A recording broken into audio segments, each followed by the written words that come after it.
wrap this morning. Peter mentioned it earlier on. Let's say good morning to Dennis. How are you this Tuesday morning? Good morning. I am well. I hope you are well too, and Peter. Well, thank you, Dennis. I was actually trying to remember what you mentioned. I thought you said it's Ndikusawa. Ndikusawa, yes. I'm Niko very sawa, well, niko sawa, thanks. uko All sawa. right, so let's take a look at what's happening. We're starting off in Kenya, where it's hosting a health summit this week. So it opens under the theme Reforms Delivered Health as a Right. What does Kenya's own contribution, what is it anticipated to be for this summit? Well, thank you so much. And this will give government an opportunity to highlight the progress of health sector reforms and hear concerns about healthcare sector from various stakeholders. And during the Kenya Health Summit scheduled for this week, that is from today and tomorrow. The summit themed reforms delivered health as a right will be held at the Kenyatta International Convention Center (KICC) and will be presided over by President William Ruto. And according to the Ministry of Health, money that the government will leverage on the opportunities to highlight key milestones achieved under the bottom-up economic transformation agenda and outline the next phase of the universal health care coverage. And the discussion at the summit will also revolve around healthcare financing, primary healthcare, specialized care, availability of medicines and other health products, digital health, and a health workforce, and of course, maternal and newborn health will be discussed. And the summit will bring together national and county governments, regulatory agencies, referral hospitals, healthcare professionals, development partners, and other key stakeholders from various health sectors. These according to the ministry. And remember, the key milestone that the government is expected to showcase is Kenya Medical Supply Authority fill rate of more than 90%, the expansion of specialized services through the National Equipment Service Program, and also expected to update Kenyans on the registration of more than 1 million Kenyans by the Social Health Authority, Asia. And digital health will also be another key area of focus, and with discussion expected to examine how technology can elevate transparency, accountability, and service delivery across the health system. And just as a matter of curiosity, I mean, I know South Africa was still grappling with how to implement NHI in its pursuit of universal health coverage. But Kenya itself has done that re engineering, replacing the old health insurance architecture with the social health insurance system. But what has ultimately changed for the citizens of Kenya in being able to get uh, greater access to quality healthcare? Yes, we have seen, we've transitioned from the old, healthcare system to the new healthcare system that is commonly known as SHA. And through SHA, we've been able to see, vulnerable families and Kenyans access to healthcare. And we also are talking about, the universal healthcare coverage that is being implemented in a number of counties or states in Kenya, and we've seen, the improvement of health care facilities, across these specific regions. So, today's and tomorrow, our conference will actually be trying to showcase how, these achievements, these all these plans have been achieved by the national government, especially the Kenya Kwanza government through the bottom-up agenda. And we've seen, millions of Kenyans transition from the old healthcare system to the new healthcare system, which now most of the Kenyans have been accessing to free healthcare services. Dennis, let's go to Tanzania, where opposition political figure Tindu Lusu is demanding to be released from prison. This has been ongoing, and concerns have been raised about his incarceration. How much of a statement of particularly democratic process is Tanzania suffering as a result of this in terms of integrity and credibility, the continued incarceration of Tundu Lissu? Yeah, Makwesa, you see, Tundu Lissu has been battling, this case for a while now. And remember, he's facing a treason charge arising from his campaign for electoral reforms. His no reform, no election position.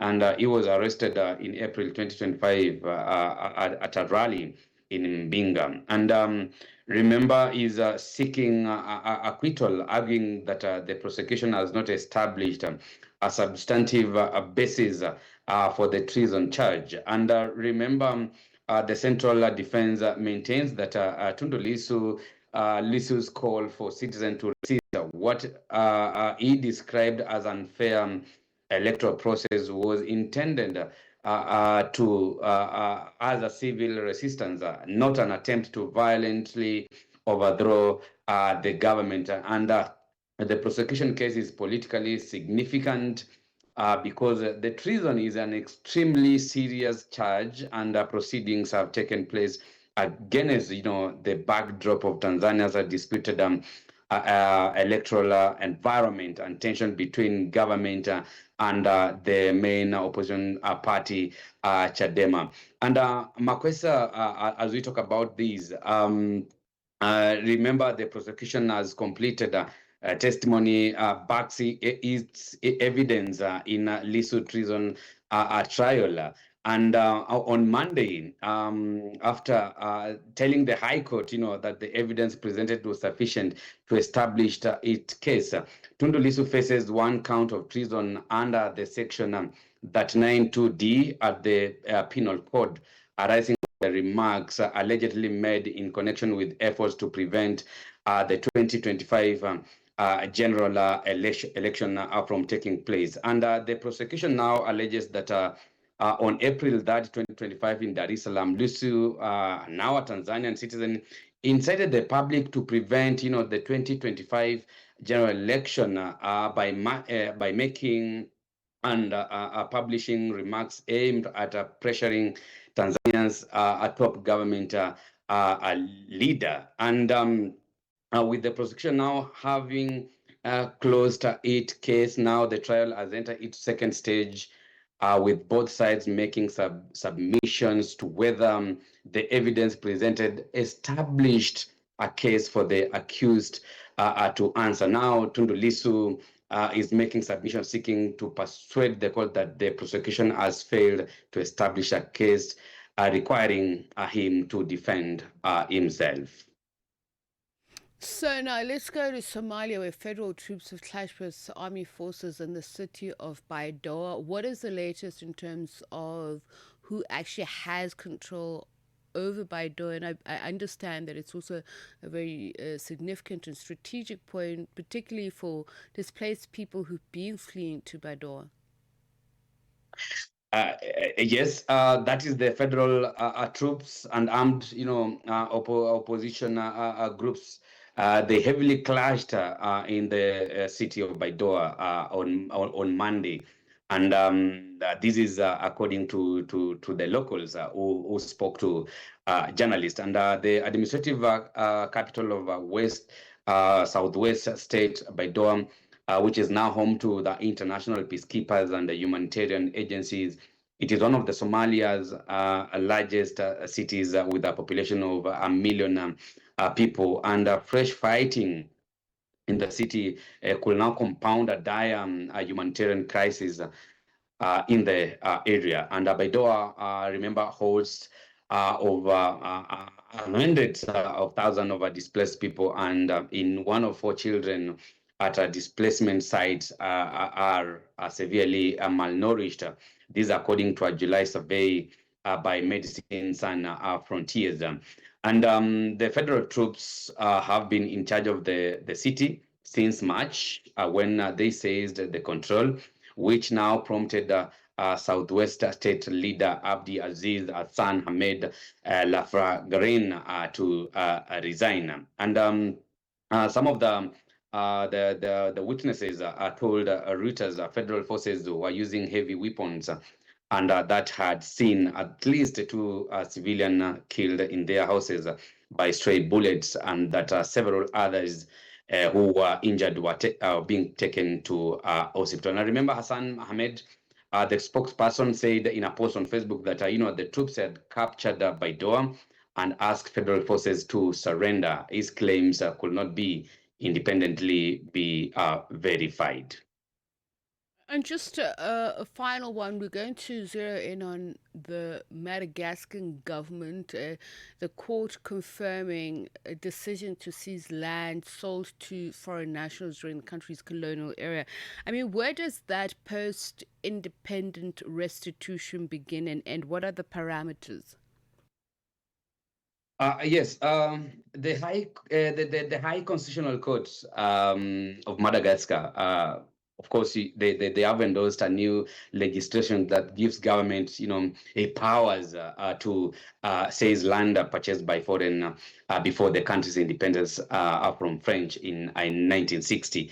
And in there, that August, ruling, six judges of Malagasy upheld law of 2026 and 207 passed by the National Assembly on 1st July, finding that it was compatible with the 3 article of the 2010 Constitution. Now, remember, Makwesa, the judges referred to Article 34, which guarantees the right to personal property exempt by way of expropriation for the reason of public utility and a return of their fare and prior compensation, and Article 95, which grants, the law the power to establish the rules of the property and ownership and expropriation. And in their conclusion, they were looking at, establishing legal regime for automatic transfer to the Malagasy state land registered in the name of foreigners during the colonial era in accordance with the constitution. And now this now leaves, a very huge a loophole in the law, and now most of the foreigners who acquired land before before the country got independence in 1960, now the land will be now forcibly be taken by government and probably be leased to the people over Madagascar. And remember, the law includes, exemption for land owned by diplomatic purposes, land purchased by foreigners who later became citizens of Madagascar, and lands has since been transferred to the local ownership. Dennis, thank you very much. You have yourself a fantastic Tuesday ahead. Dennis Beru, journalist and team leader at Grassroot Journalism in Kenya, taking us through our East Africa wrap. And that brings the time to 6:30. Time now for your news headlines with Shwalani Tulo Mwepe. SABC News. Headlines. The African Perspective. Thank you, Sibiso. Good morning. Making headlines, Zambia's President Hakainde Hichilema has been re-elected for a second term. Results released by the Election Commission in the early hours of this morning showed that Hichilema received roughly 60% of valid votes, compared with